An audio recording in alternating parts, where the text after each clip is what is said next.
we're joined here third time by Dr. Collin Young, who is the Executive Director of the Caribbean Community Climate Change Center, and he will be talking to us about the updates of climate change in the Caribbean, the CARICOM Heads of Government meeting, as well as priorities for COP27 to be held in Egypt later this year. Good morning again, Doc. How are you doing this morning? I'm doing quite well. I know we had your... Guys, we have a little surprise. Don't say he drink his coffee and mind his own business, Heller. Correct. Shadowing. And then we hydrate at the end, right? And have water. Yes, that water. Hint, hint. But that, we always love having you on. You are a very real person, so I'm appreciating this conversation, as I know you don't want to sugarcoat anything.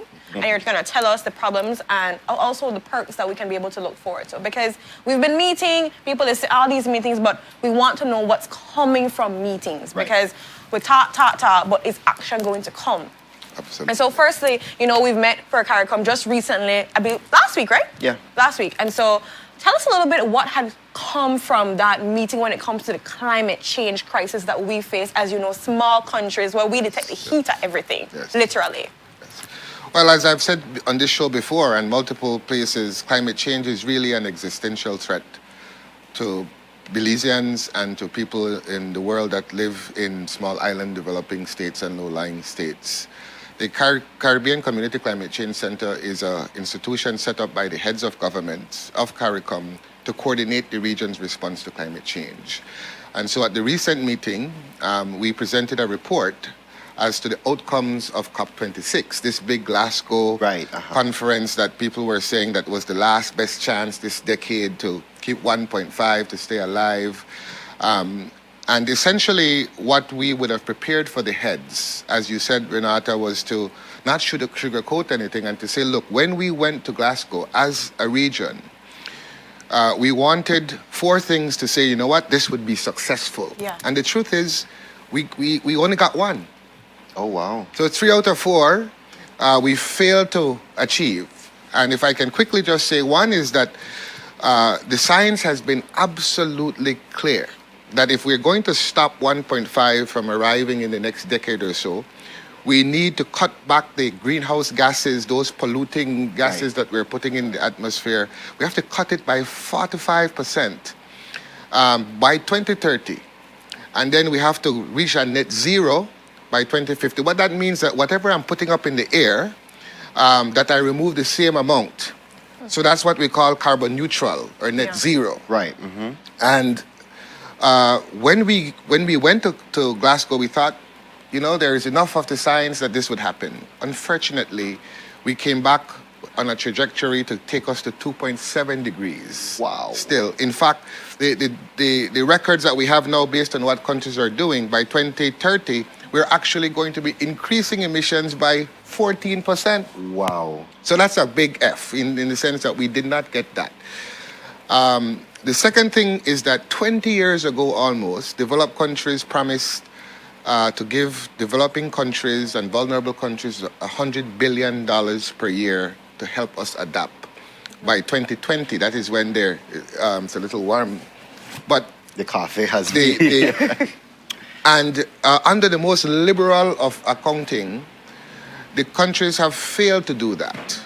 They've only delivered roughly about $78 billion per year. And they said that we will get to the 100 billion per year by 2023. So already there's going to be a $90 billion short in terms of their promises. So we did not get the money that they promised. Remember now that we are not the ones causing global warming. Definitely. They're the ones responsible. So it's an issue of climate justice as well.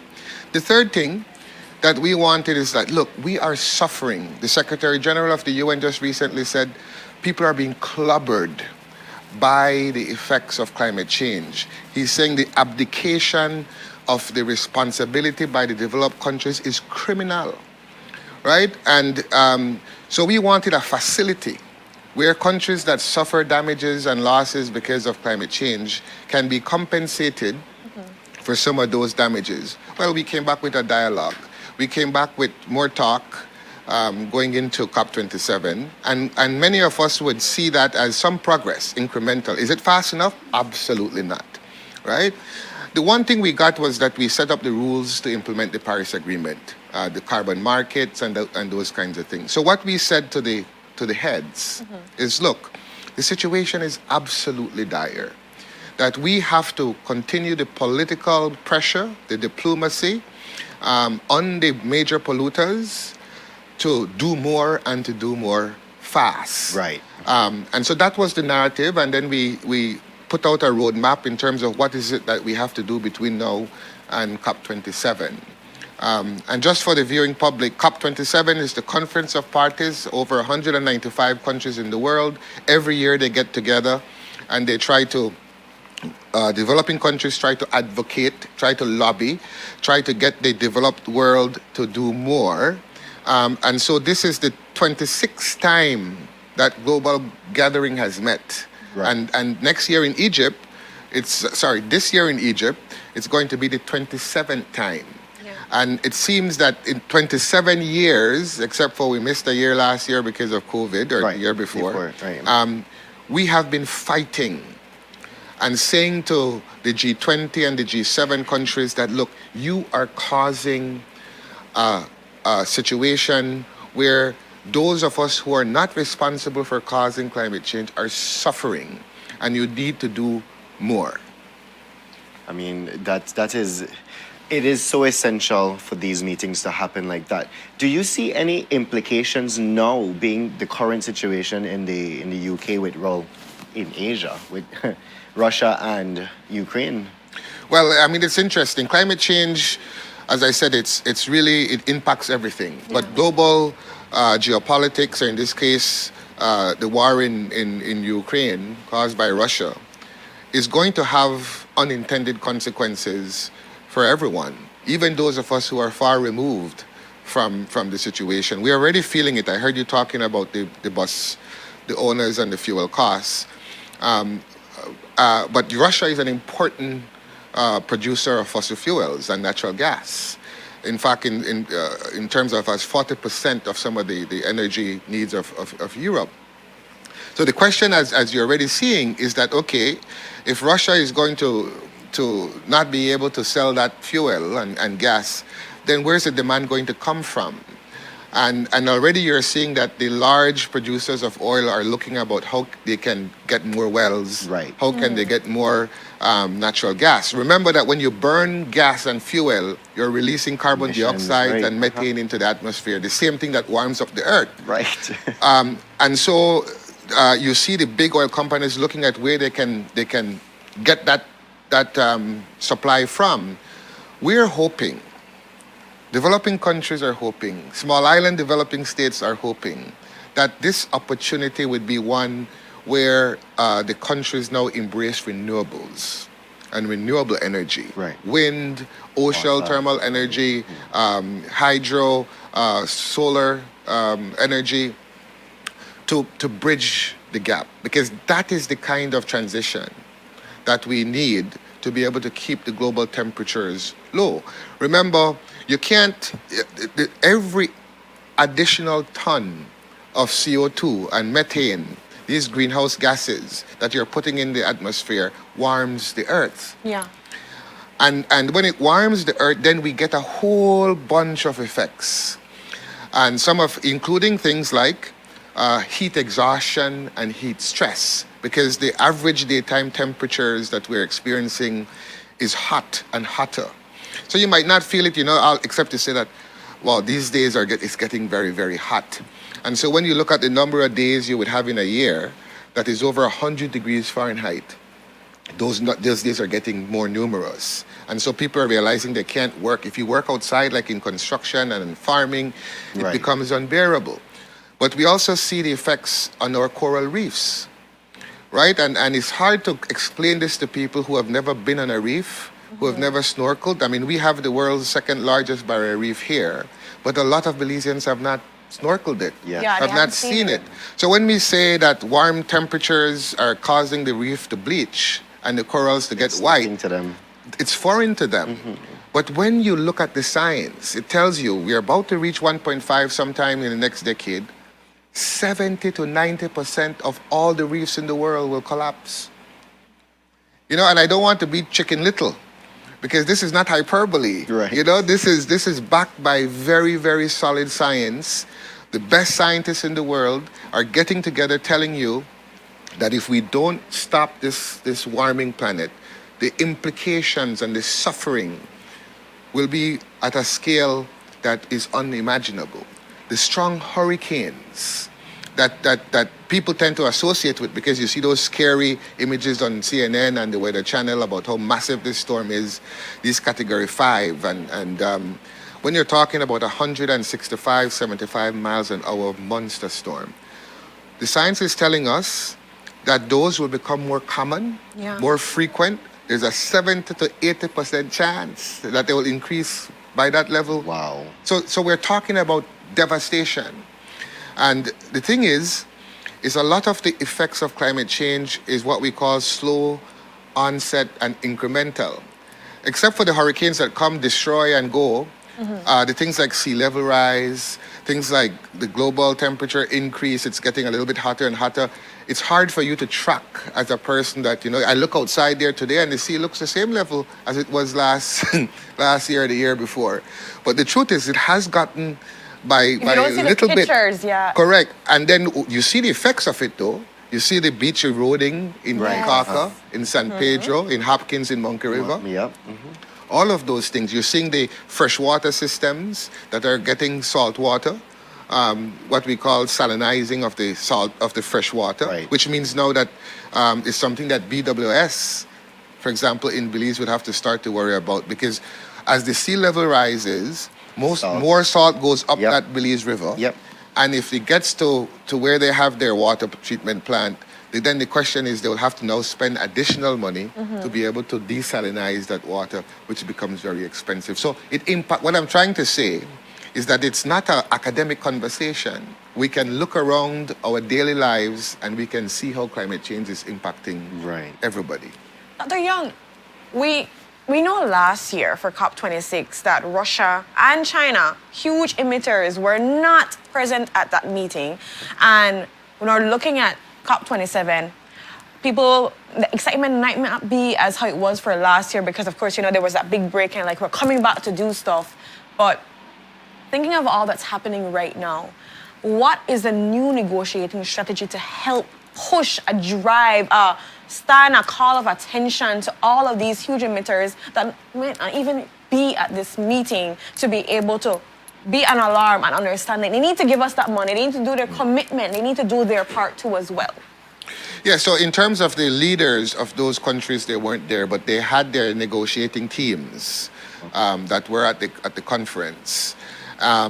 Unfortunately, one of the weaknesses, if you can call it that, about the Paris Agreement, remember this is this historic agreement that the countries agreed to keep global temperatures below 1.5, well below 2 and hopefully 1.5 degrees. And is that it doesn't have any legal sort of recourse where you can say, you promised that you would do this, now we'll take you to court because you're not following, That's my right? biggest thing, the Correct. enforcement. So the enforcement is certainly, and the reason that is because the developed countries fight tooth and nail to make sure that it doesn't have that kind of legal force. So all we have, and you would have heard Prime Minister Motley say this during the heads meeting in the press conference section, that we really have peer pressure, diplomacy, and the united voice of the world's vulnerable people and countries. We need to be able to organize so that the pressure is placed on the G20 to act more, to do more. Now, right? So I want to quickly say something here as well. So we have countries in CARICOM that are oil producers, for example, and we have countries in the developing world that are also producing fossil fuels. But when you look at who is largely responsible for the problem we have, it's not from the small developing countries. It is from the G7 historically, and now from the G20, which, yes, there's India in there, there's China in there. But overall, the G20 countries are responsible for over 80% of all of the greenhouse gases that have been. So it's not the CARICOM countries that are causing this. And you would hear that you can't now expect that the countries in this region who are poor and developing to have resources that they can use to help their sustainable development and not use it because of the issue of fossil fuel, when in fact some of these countries are already operating at carbon neutral. What do I mean by that? If I was to take all of the forests of Guyana, for example, and all of the forests of Belize that we have standing, and trees, for those of us who may not have had biology in school, trees actually take up carbon dioxide. That is what they use to make food, right? And so more trees you have, the more it's taking up these harmful gases that cause CO2. In some cases, we are actually carbon negative because all of the trees are taking up the emissions that we would have been putting. But despite all of that, our countries are doing our fair share by protecting our environment, by protecting our trees. Right. In fact, in some cases, more per capita, per person, than what some of the developed countries are doing. So what I'm trying to say then is that you can't expect small developing countries to take the same steps that you, the developed countries, have taken for hundreds of years to get where you are, and expect that we finance that transition. It is your responsibility to help finance the transition away from fossil fuels to renewable energy. Because that is where we have to decarbonize electricity. Right now it's coal and fuel, and we have to provide renewables for that. We have to decarbonize transportation, right? Because we burn diesel, we burn gas, we burn butane, and we have to make that into electric transportation, right? We have to look at our food systems and how do we do that in a way that does not create a negative feedback loop in terms of again, the drying of grains, for example. We might not think about it in terms of when I get my rice on my table or my flour on my table, that's wheat, that's rice, but the energy that is used to provide that is fossil fuels. And to dry those things is fossil fuels. And so we have to change that over to renewable energy. So essentially what I'm saying, the greenhouse gases come from burning fuel, fossil fuel. We have to find alternative sources that are greener to be able to do those things. And that is what we're saying to the developed world, that you have to do and stop the lip service. Do it now. We just had a report that came out on the 28th of February that is absolutely jaw-dropping. It is scary. It is telling us that the first report that I came here to talk about was the physical science. It's telling us what's happening in terms of the global temperature. It's already warm 1.1 degrees and so on. This one is saying, what is the effect of that, right? And it's telling us that, look, almost 3 billion people in the world are living in a danger zone where food security and water security is going to become a huge problem. Climate refugees are going to become a huge problem. Already there are some places in the world where adaptation is not an option because it's already irreversible. It's gone too far. And this is not that something we have to wait 10 years to see. It is happening now. So when you have this body of science, 3,500 pages, over 275 experts, some countries represented, some of the best scientists in the world telling you that we are at a point that we can't talk anymore. We must act. No. Let's do something. Then I'm hoping that COP27, this will provide us with what we call in Belize the backative, right? The backative to be able to say this. Correct.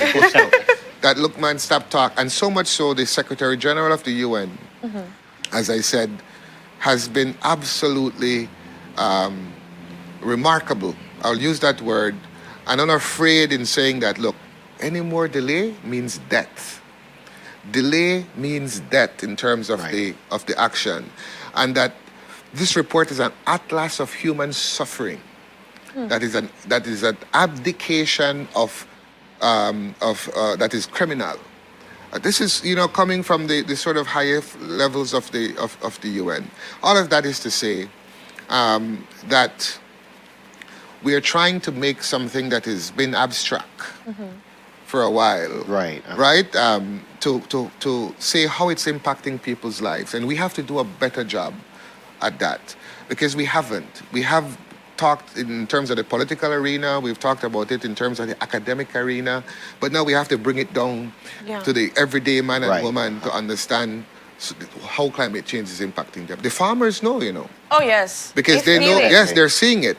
And so I'm hoping, and I want to say thanks to Channel 7, to you guys, to Jules, because this is not a sexy topic, right? This is not a topic that I think people would be so excited to sort of hear. But really, had it not been for COVID that we just are still going through, there is no other bigger issue that has the kind of ramifications and implications on our sustainable development, on our aspirations than this. Everybody, except for those naysayers, when they look at it, it's not a surprise that all of the, as I said, scientists alike are saying that, look, this is a code red. We have to do something now. Unfortunately, we alone, Belize, CARICOM, all of the islands in the Caribbean, we're not the ones causing it. No, we're not. We're just taking. We're the one taking the lick. We are the one taking the lick. Then Instead, they you hard work forget get where the we money, lick man. all. Then you forget where we money. Because they commit to these things. There's so much stuff that I feel like they need to put their money where their mouth is. And it's a hard place that we're at because PM Martin said, we only have diplomacy. We only have ourselves coming together and trying to peer pressure them into doing something that they smartly, strategically put it that there's no real legal implication that comes from the Paris Agreement, that you can't really implement it to that dire way where you have to do this, but we have to come and try our best to strategize and push on that we need to get these things done. Correct, and they have to give us in a way that is not cumbersome, because the other problem we have, and you hear all of the heads of government saying this in their speeches, is there's money that is like in the Green Climate Fund, there's money in the Adaptation Fund, and so it is available. But they make it so difficult for you to get it. And it's like, if it's not accessible, then it might as well not be available. Right. That is true. That is true. And we see this, for example, you would have, I remember going to a particular village in Belize many years ago, and the village didn't have electricity, but the high tension wire passed right through the village. Yep. Right? And so here's the case, electricity is available, but not accessible. But it was not accessible. And it's the same thing with the money. You can't say here's a pot of money to help you adapt to climate change, but then you have to jump through all of these hoops to be able to get it. That is also not acceptable. Yeah. Right? And so while we are trying to figure out how to get this money, we are being clobbered by the effects of climate change. We see floods at an unprecedented level. We see droughts at an unprecedented level. We see erosion happening. Like we see all of these things happening. And knock on wood, in terms of Belize has been spared, but some of our CARICOM countries have not been. Yeah. They have been absolutely devastated. When you talk about what Maria or Irma did to some of our Caribbean countries, we in Dominica destroyed 225% of the GDP in hours. Yes. Of the total value of all goods and services produced in the country for a year, 200 times that in hours. It puts you back decades. And then the psychological trauma, the economic hardships, the impact on children, women, vulnerable groups, these are real things. Yeah. And then the world attention shifts.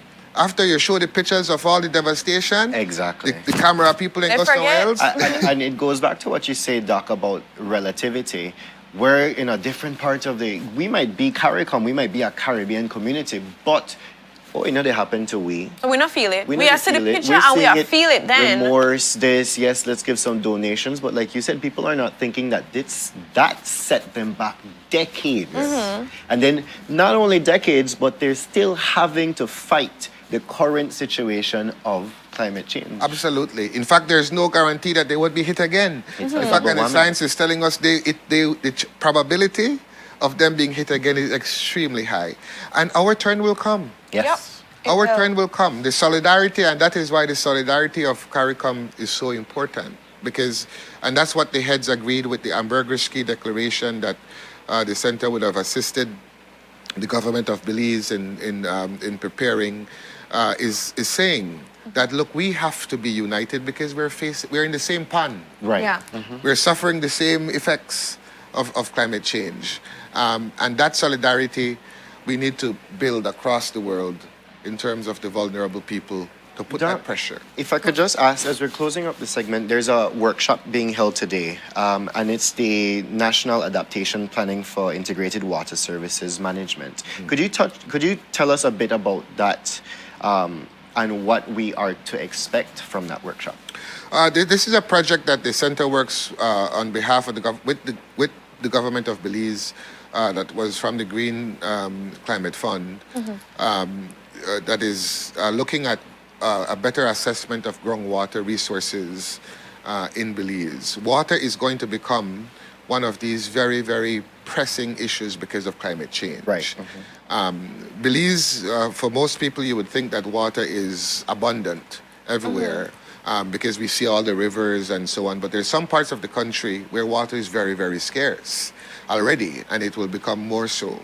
And so this is trying to look at understanding the groundwater in aquifers so that the government can use an evidence-based approach in terms of how it is going to manage the limited water resources that exist. Because one of the effects of climate change is that in Belize, when we look at the models, water, rainfall, will decrease between 20 to about 30% in the next 20 years or so. That's a lot of water. That's a lot, yes. Right? So what that means when it rains, water sinks into the ground, and then there's these aquifers underneath there that it holds the water. And that's why when you dig a well, for example, you can find water. Some of it will get into a stream and then gets into the river and it finds its way to the sea.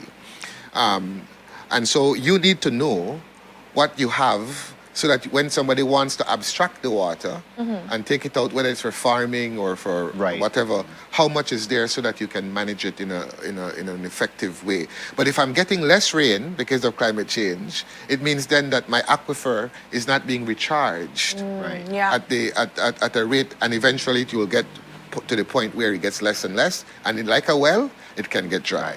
And so this integrated water resource management this is part of that wider process. Okay. And the center is the delivery partner and the government for the government of Belize in this particular project. It's just under $1 million. All right. Well, thank you so much, Dr. Young, for being here, for shedding light, and again, giving us the hard truths, the realities that we're not paying attention. Like you mentioned, I think climate change is not a sexy topic that people really like to hear because it's like, yo, this is happening. We have a short time to get it together, and it's not even us. And you feel like, man, we can't really do that. Like people kind of feel that I can't do that much. It's the bigger countries that need to do something. So it kind of feels a little tiresome, loathsome on them to hear these topics. But it's necessary to know what's happening, to call to action, to try to do the little parts that you can be able to do, to be conscious and understand what's happening in our country and the countries around us. So I just really thank you for this conversation.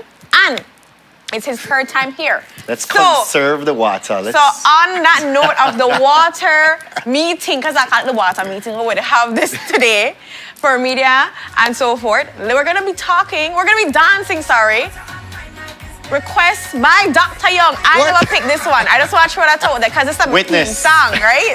So we will drink water and mind my business. Ready?